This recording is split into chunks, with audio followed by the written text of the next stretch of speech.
Hello student, तो एक बार फिर से आप सभी का हमारे यूट्यूब चैनल एडू सरल पे स्वागत है। तो लास्ट लेक्चर में हमने जो एक्सरसाइज थी वो कंप्लीट कर ली थी। आज हमारे जो नेक्स्ट टॉपिक आएगा वो आएगा एरिया रिलेटेड टू सर्किल। तो देखते हैं एरिया रिलेटेड सर्किल। तो देखिए, एरिया रिलेटेड सर्किल में सबसे पहले हमें पढ़ना पड़ेगा, समझना पड़ेगा सर्कमफेरेंस। ठीक है, सर्कमफेरेंस ऑफ ए सर्किल क्या होती है, पेरीमीटर ऑफ ए सर्किल क्या होता है, ये सब हमें देखना पड़ेगा।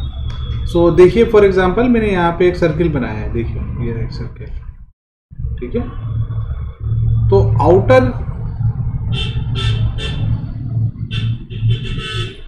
आउटर लाइन जो होती है सर्किल, ये दिख रही है आपको, ये मैं ड्रॉ कर रहा हूँ इसके ऊपर, ये हमारा सर्कमफेरेंस कहलाता है। तो ये तो इसकी डेफिनेशन है सर्कमफेरेंस की, ठीक है।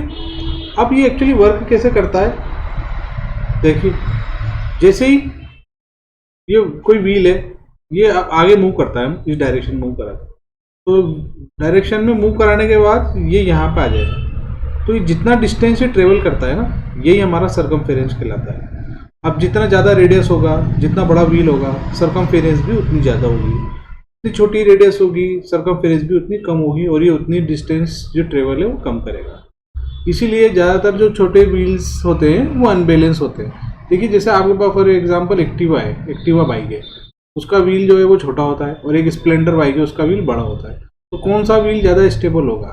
तो ये कॉमन सेंस वाली चीज़ है। तो जिस व्हील बड़ा होता है वो ज़्यादा स्टेबल होता है, और जो व्हील छोटा होता है वो कम स्टेबल होता है। तभी तो गाड़ी पंचर होती है।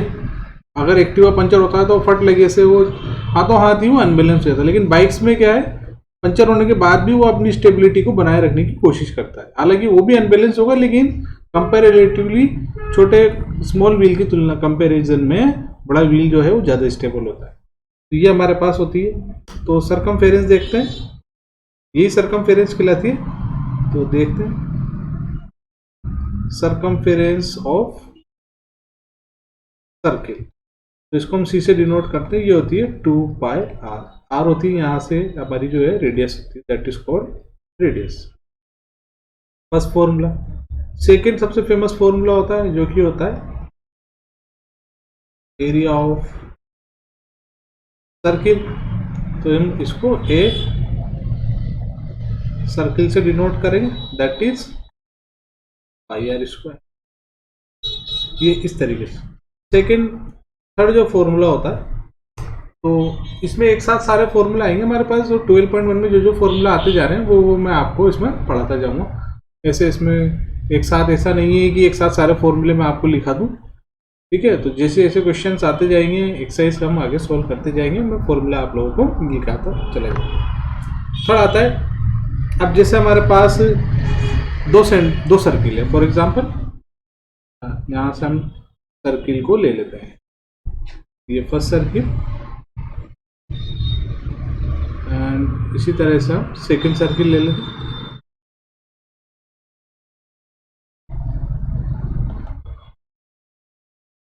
तो हम छोटा कर देते हैं, क्योंकि कॉन्सेंट्रिक सर्किल के लिए हम पढ़ रहे हैं, ठीक है।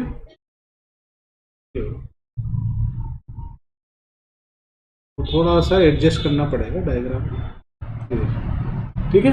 ये थोड़ा ओवल शेप में है, पर आप इसको एज ए सर्किल ही समझिएगा। देखिए, हमारे पास यहाँ पे दो सर्किल है।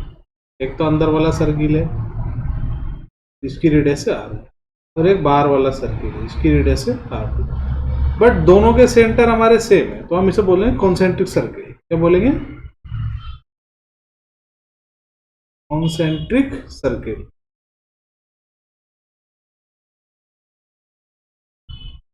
देखिए, हैंड राइटिंग में थोड़ा इश्यू हो सकता है, तो मैं कोशिश करूंगा इसको सही लिखने की, आप लोग मैनेज कर लीजिएगा।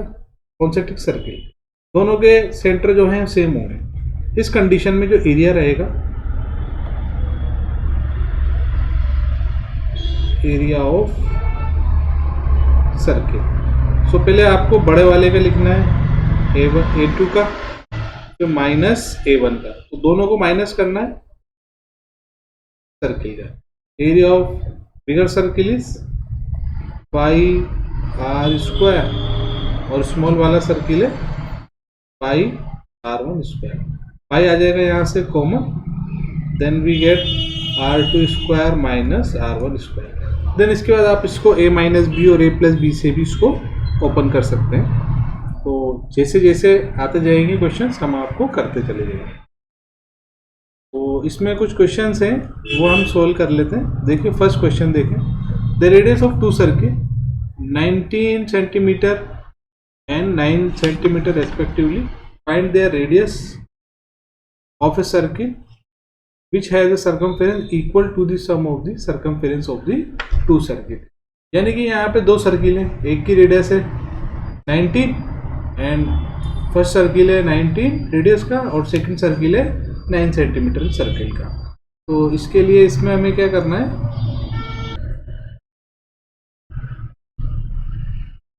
इसको सोल्व करते हैं। देखिए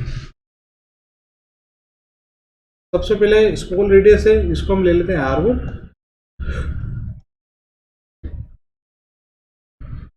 और सेकेंड रेडियस है R2 इज 9 सेंटीमीटर। ठीक है,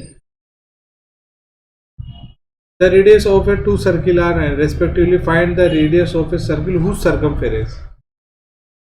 circumference equal to the sum of the circumference of the two circle.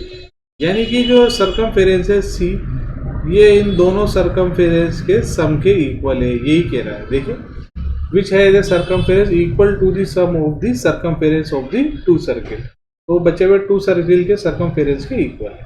तो हमें पता है सर्कमफेरेंस ऑफ सर्किल होता है दैट इज 2 पाई आर। तो यहाँ पे भी हम रख देंगे 2 pi R. Similarly 2 pi R1 the square plus 2 पाई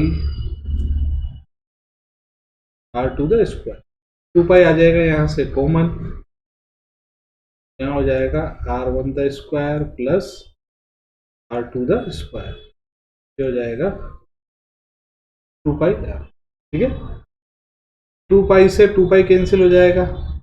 सो यहाँ से हमारे पास न्यू रेडियस आ जाएगी इन दोनों सर्कमफेरेंस। क्योंकि ध्यान रखिएगा R1 प्लस R2 पीछे जो था वो कॉन्सेंट्रिक के लिए था, तो यहाँ पे कॉन्सेंट्रिक सर्किल की कोई कंडीशन नहीं दी हुई है हमें कि कोई कॉन्सेंट्रिक वर्ड यहाँ पे कहीं यूज नहीं है, ध्यान रखना।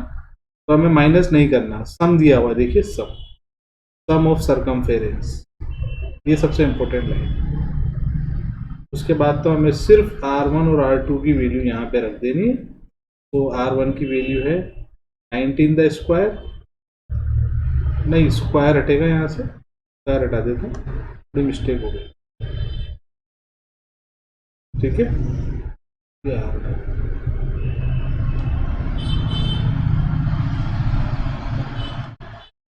19 प्लस ये हो जाएगा 9, 19 प्लस 9 कर देंगे, यूनिट रहेगी सेंटीमीटर में। हमें यूनिट भी देखते चलना है, इसको देखते चलेंगे।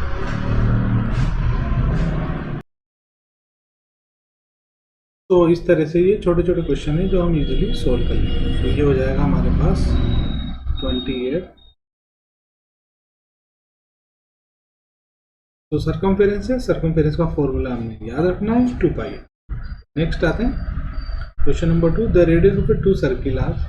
सो R1 है हमारे पास, रेडियस है 8 सेंटीमीटर, R2 है that is 6 centimetre. Find the radius of the circle having area equal to the sum of the area of two circle।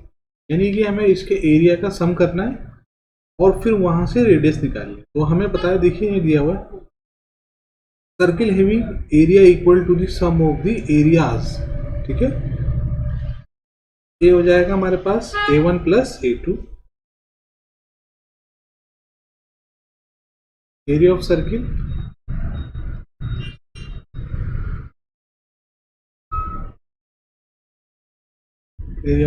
होता है पाई आर स्क्वायर। तो हम यहाँ पे रख देंगे पाई आर स्क्वायर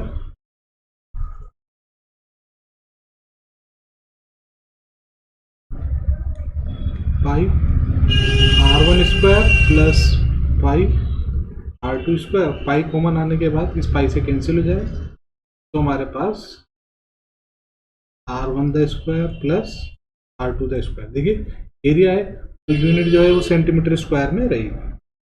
R1 हम यहाँ पे इजीली रख सकते हैं, R1 है 8 और R2 है 6। So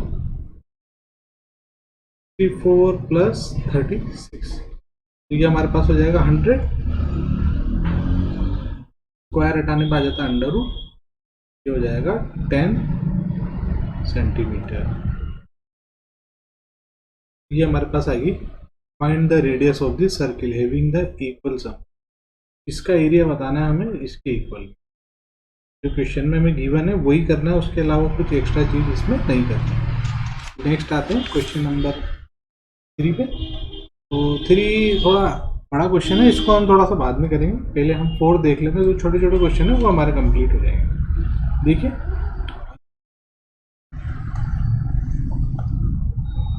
the wheel of A car of a diameter 80 centimeter each, how many complete revolution then each week make 10 minutes when the car is traveling at the speed of 66 km per hour। तो ये भी distance of कौन time वाला है, तो कुछ वैसा formula लग सकता है इसमें किलोमीटर पर आवर, क्योंकि डिस्टेंस है रेवोल्यूशन, तो वो अपन लगा देखेंगे हम उसमें कौन सा फॉर्मूला लगेगा। उससे पहले एक और क्वेश्चन है वो हम सोल्व कर लेते हैं, क्योंकि ये भी थोड़ा रेवोल्यूशन वाला है, तो 5th वाला हम इसमें सोल्व कर लेते हैं। 5th वाला इजी है, जल्दी से ये सोल्व हो जाएगा।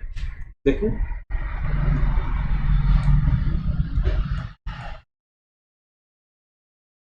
टिक the correct answer of the following and justify your choice if the perimeter, हमें पेरीमीटर दिया हुआ है, perimeter of a circle are numerically equal than the radius of the circle if the perimeter and the area of circle। तो इसमें clear question में show है कि perimeter of a circle is equal to the area of the circle। ये देखिए ये line अगर आप पढ़ेंगे यहाँ से तो हमें क्लियर शो हो जाएगा कि जो एक सर्किल का जो पेरीमीटर है वो एरिया के इक्वल है। हमें पता है सबसे पहले हम पेरीमीटर लिखेंगे, perimeter is equal to area of circle.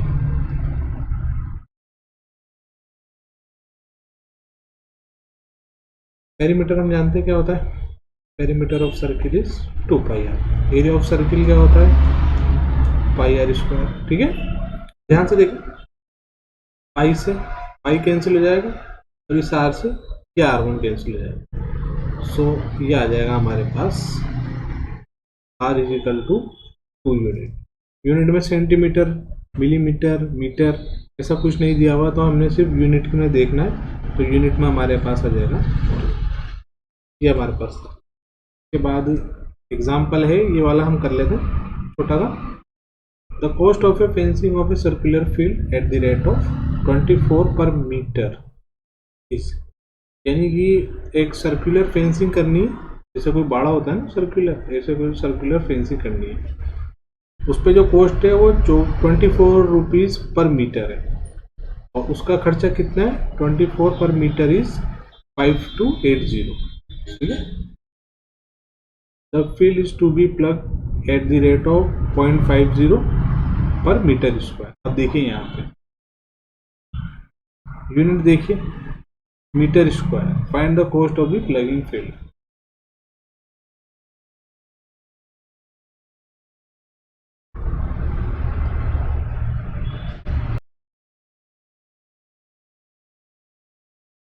पर मीटर स्क्वायर। ठीक है, तो सबसे पहले हम एक काम करते हैं, देखिए यहाँ पे हमें टोटल कॉस्ट कितनी दी हुई है सर, 24 पर मीटर इज 5280, ये हमें दिया हुआ। तो हम अगर यहाँ पे देखते हैं सरकमफेरेंस के अकॉर्डिंग, अगर हम इसको देखते हैं कि टोटल कॉस्ट कितनी है हमारे पास 5020 पर मीटर के हिसाब से, तो यहाँ हम लिख लेते हैं टोटल कॉस्ट अपॉन रेट। इस रेट पे टोटल कॉस्ट आई है हमारे पास 5280 रुपीज़ अपॉन 24। तो यहाँ से हमारे पास क्या निकल जाएगा, लेंथ निकल जाएगी,